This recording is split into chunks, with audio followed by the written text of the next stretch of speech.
morning, everybody. We just hooked up to the trailer in Phoenix and we're about to get on the 60 headed to Gilbert, grab 2 ladders and a cover, headed to Tucson. I don't know what that means, but they weigh 2,000 pounds, so might be big ladders. See if I remember to film something when I get there. Cool. Official. Look at that. It looks like it's backwards, but it's not. It's just like reversible or whatever. Better late than never. Halfway to Tucson. Saw a strap was getting loose, so I just pulled over to cinch her down a little bit. Oh, you're flappy. Oh. Yep. Well, in good fashion, I forgot to get a video of that good fella unloading my equipment.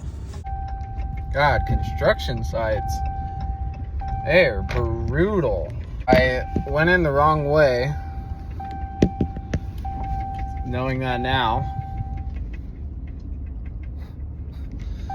I'm looking at where I came in from, and I got stuck because my trailer is low.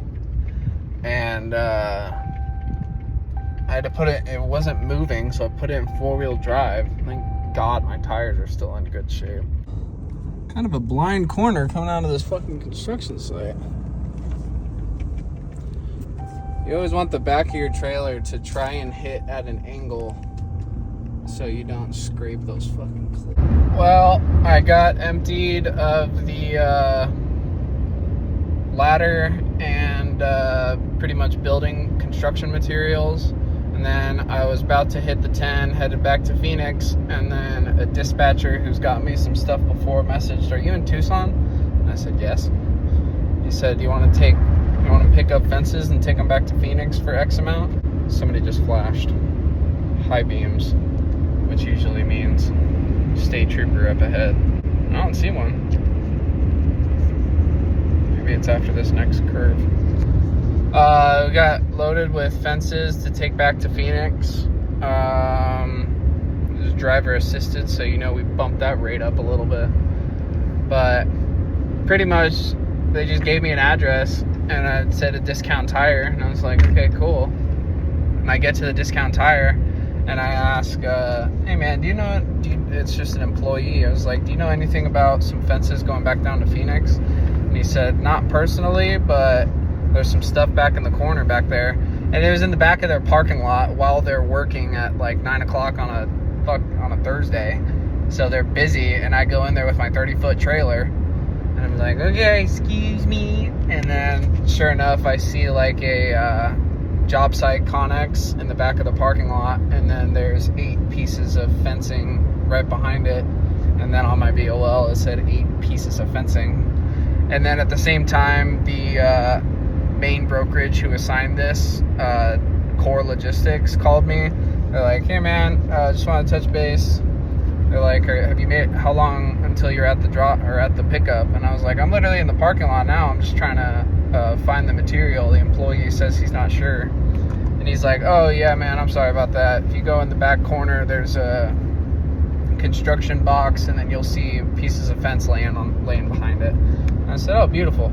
At least it wasn't a damn whole truckload. I mean, it was literally just 8 pieces of fencing. I was loaded, strapped down in 20 minutes. So that was good. And like my whole thing, when I was already hitting the 10, headed back to Phoenix empty, he messaged me. He's like, do you want this? And I was like, if it's ready now, yeah, I'll go get it and I'll haul it back. But I got to get back on the road because I got to go have a meeting and do some shit. He's like, "Yeah, you're ready." And sure enough, it was just on my time frame. Like, I kind of like loads like that. Unless it's fencing or other material, you're hardly ever going to get, freight that's light enough for you to carry. That's what forklifts are for and stuff. Then I'm going to start advertising more and more that I can load and unload myself. I've ran every piece of equipment from forklifts to excavators, And the gentleman I was dealing with yesterday, who had to come and unload something from me, I told him, I was like, "Man, for $50, I'll come do it myself. Just leave the keys in it." He's like, "Fuck, $50, I'll leave the keys in it. No problem. I got other stuff to do." I'm like, "Beautiful, sounds good." And then gave him a business card, and He said, are you guys local? Little scat pack.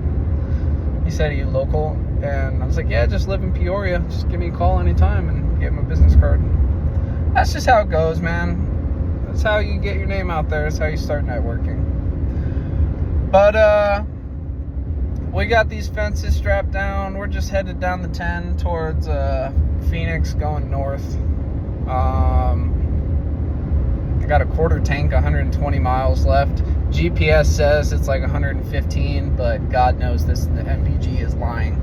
So we'll probably pull off and get fuel in Casa Grande or something. Maybe just outside of Tucson, and then just plow all the way through. Yeah, we'll probably do that. There's a nice QT truck stop just before Marina, I think. But let's get some miles under us and hit you guys back in a little bit, probably. Getting off the highway, probably 3 minutes away from our drop off of the fences. Then we're gonna go up to that scrapyard, pick up a load of cars to take home, and then go drop off at the gates first thing in the morning. See what happens. Those red lights are